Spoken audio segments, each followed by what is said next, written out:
Na-experience mo na ba kumita ng malaki pero ang ending, hindi mo alam kung saan napunta ang kinita mo? Nako, baka ito na yung sign na hindi mo pa alam kung paano hawakan ng iyong pera. Videos that will make you wealthy and debt-free.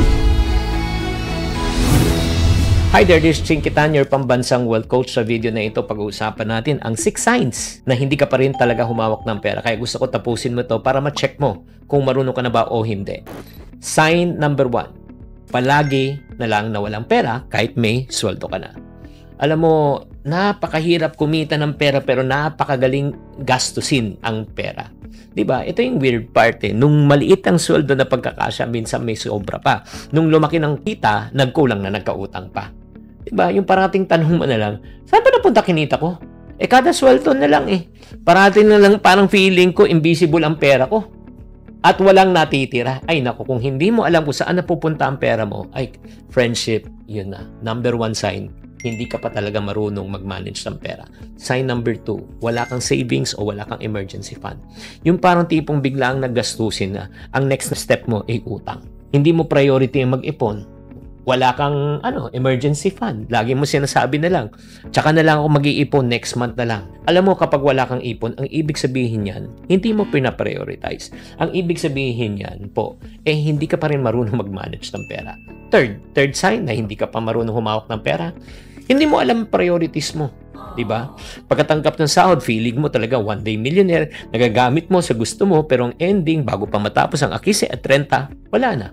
Nangungutang ka na. Mas inuuna mo yung bilihin na bagong gadget kaysa magbayad ng bills. Guilty ka ba?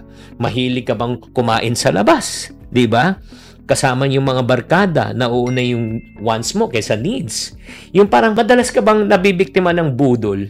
Yung mga 4, 4, 5, 5, 12, 12. Alam mo, ito lang sabihin ko po sa inyo.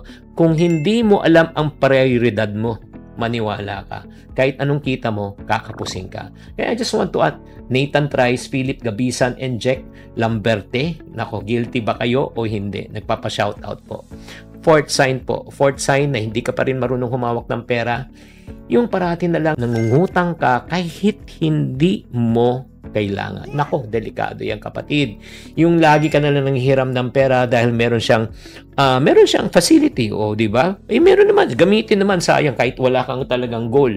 Ginagamit mo yung credit card mo, di ba? Para sa luho mo, hindi sa needs mo. Yung parang hindi mo kayang mabuhay na hindi ka nanghihiram. Nako. Alam mo, dangerous yan na. Bakit po? Kung nakaka-addict po ang mamili at mag-shopping, minsan nakaka-addict din po ang mangutang. Diba? Kasi dahil gusto mo nga mabili, wala ka pang pera, uutangin mo na. At yung mindset mo, hindi bale, may papasok naman akong sweldo. Yun. Sign number 5 na hindi ka talaga marunong humawak pa ng pera, hindi mo naintindihan ang cash flow mo. Ang ibig sabihin, hindi mo alam kung magkano pumapasok, magkano lumalabas, kasi hindi mo sinusulat ang gastusin mo, hindi mo sinusubaybayan, di ba? Hindi mo alam kung paano pagkasyahin ang kinikita mo sa isang buwan, lagi ka na lang sumusobra sa gastos mo kaysa sa sweldo mo. Sino po sa inyo ang mga guilty po dyan? Number 6 signs na hindi mo alam kung paano talaga hawakan ng iyong pera, hindi ka marunong magplano para sa future mo. Alam mo, parang iisip mo na lang na yung ngayon, yung now, hindi yung future. Meron tayong tinatawag na FOMO mentality, yung fear of missing out. Meron tayong tinatawag na YOLO mentality, you only live once. Meron po tayong tinatawag na instant gratification, nang iniisip mo lang yung present, hindi po yung future. Alam mo kapatid, I've seen many and witnessed many.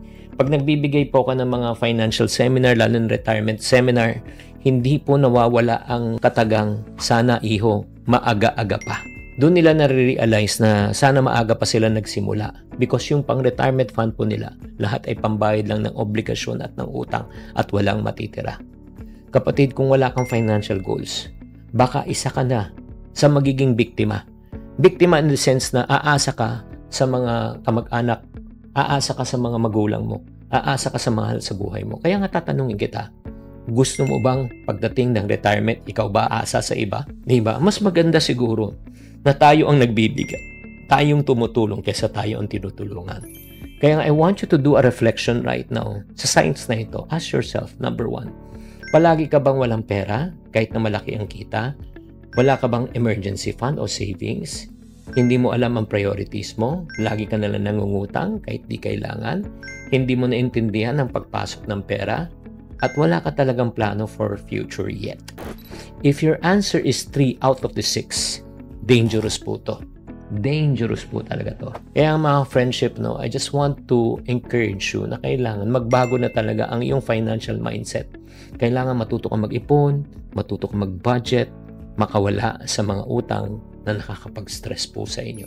Kaya ang tanong ko po sa inyo, ikaw mismo, while you're watching this, ano yung biggest challenge mo sa paghawak ng pera? I-comment mo sa baba.